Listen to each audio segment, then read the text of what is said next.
গোপালগঞ্জের সদর উপজেলার গোপীনাথপুরে বিক্ষোভকারীরা ধারালো অস্ত্র দিয়ে সেনা টহল দলের উপর হামলা করেছে। হামলায় ৩ অফিসার সহ ৯ জন আহত হয়েছে। অগ্নিসংযোগ ও ভাঙচুর করা হয়েছে সেনাবাহিনীর গাড়িতে।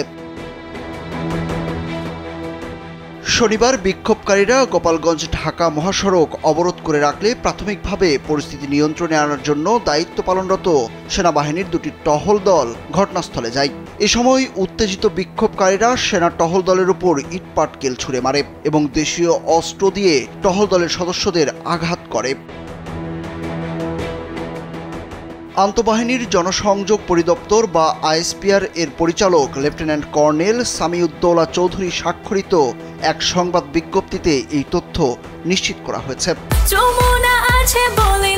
যমুনা রেফ্রিজারেটর, খাবার ফ্রেশ তো লাইফ জম্পেশ। এতে বলা হয়েছে বিক্ষোভকারীদের হামলায় 3 জন অফিসার, 1 জন জুনিয়র কমিশন অফিসার ও 5 জন সেনা সদস্য আহত হন। হামলাকারীরা সেনাবাহিনীর একটি গাড়ি পুড়িয়ে দেয় এবং 2টি গাড়ি ভাঙচুর করে। এ সময় বিক্ষোভকারীদের ছত্রভঙ্গ করে পরিস্থিতি নিয়ন্ত্রণে আনার জন্য সেনা টহল দল 4 রাউন্ড অ্যামিনিশন ফায়ার করে। পরিস্থিতির তীব্রতা পরিলক্ষিত হওয়ায় ইতিমধ্যেই ঘটনাস্থলে অতিরিক্ত সেনা মোতায়েন করা হয়েছে। আহত সেনা সদস্যরা আশঙ্কামুক্ত ও চিকিৎসাধীন রয়েছে বলেও জানিয়েছে আইএসপিআর।